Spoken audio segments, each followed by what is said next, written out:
the Genevan Bible. With the accession of Mary in the 1553, hundreds of Protestants lost their lives, among some of them men closely associated with the Bible translation, like John Rogers and Thomas Cranmer. Coverdale escaped martyrdom by fleeing to the continent. Some of the English reformers escaped to Geneva, where the leading figures was John Calvin.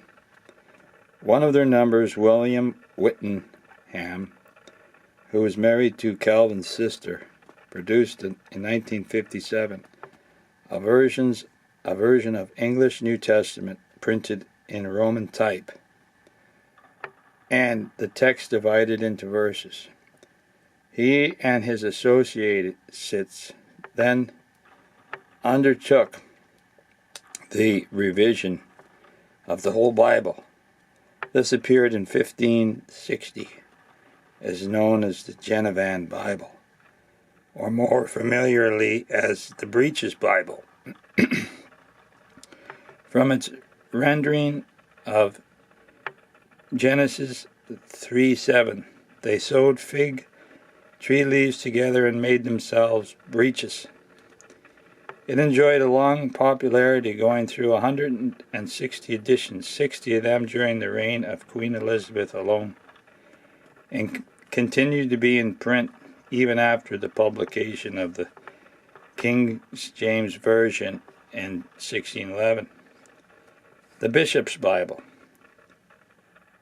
Queen Elizabeth, who succeeded Mary Tudor after the latter 3 years and 9 months' reign, restored the arrangement of Edward VI. The Great Bible was again placed in every church, and people were encouraged to read the Scriptures. The excellence of the Genevan Bible was made obvious by the deficiencies of the Great Bible, but some of its renderings and the marginal notes made it unacceptable to many of the clergy.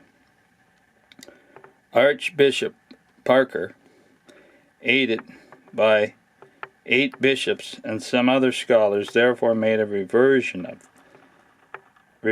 the Great Bible, which was completed and published in 1568 and came to be known as the Bishop's Bible. It gained somewhat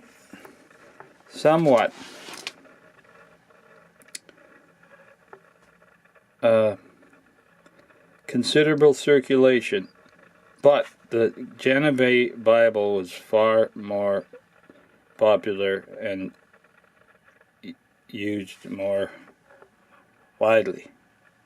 The Reims and Daniel version,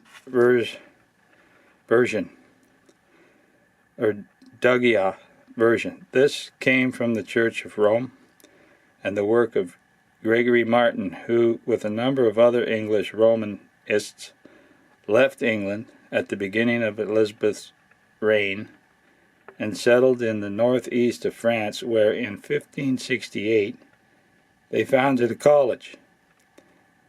The New Testament was published in 1582 and was done at the college at Reims, and hence known as the Reims New Testament.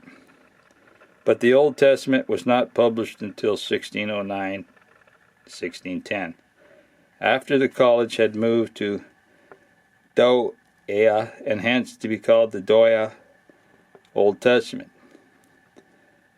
The Reims Douai Bible is in use today, is not the same as the one made by Gregory Martin, but it is a thorough revision of it between 1749 and 1763 by the Bishop Richard Challoner, and was the first authorized to use by the American Roman Catholics in 1810.